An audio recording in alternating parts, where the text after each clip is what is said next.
Buenos días, hoy les hablaré sobre un poco sobre la evolución de los derechos humanos.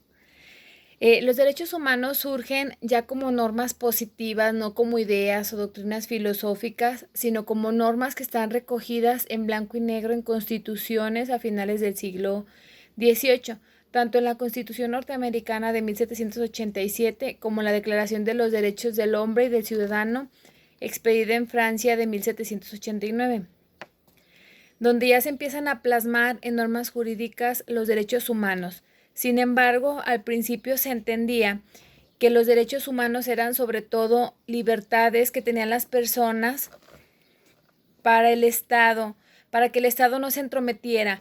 Por ejemplo, muy al origen en las cartas originales de los derechos humanos está la libertad religiosa. Esto implicaba que el Estado no nos impusiera el credo religioso oficial, o que hubiera una religión que cada persona única en un país, sino que cada persona tuviera la libertad para optar, tuviera la libertad. Se establecía también muy al principio la libertad de expresión, es decir, que las personas pudieran manifestar lo que quisieran, que pudieran intercambiar puntos de vista con los demás, que pudieran allegarse de la información que quisieran. Con el paso del tiempo, esto se va cambiando y se van introduciendo en las cartas y en los catálogos de los derechos otros tipos de derechos.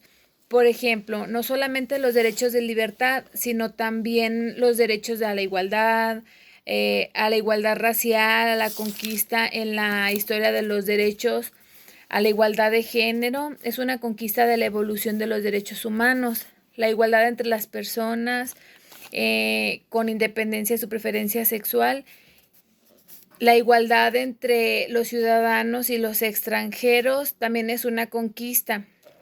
Y así sucesivamente, además de los derechos de libertad y de los derechos de igualdad, se van también agregando derechos de participación política. Recordemos que antes no todos teníamos democracia.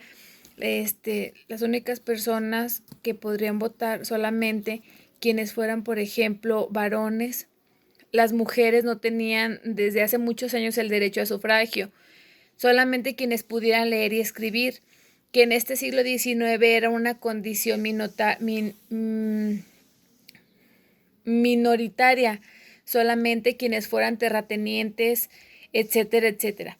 Esto va cambiando precisamente como resultado de la evolución de los derechos humanos, y se creía el llamado sufragio universal de los derechos universales de participación política para todas las personas, y finalmente se apegan también en esta evolución, que sintéticamente estoy explicándole, los llamados derechos sociales, en donde se reconocen los derechos que generan las obligaciones de hacer cargo a una de las autoridades, el derecho a la educación, que supone construir escuelas, generar planes de estudio, equipar las aulas, expedir títulos, generar planes de estudio, etcétera, etcétera. El derecho a la salud, que supone también construir hospitales, contratar doctores, equipar quirófanos, etcétera, etcétera.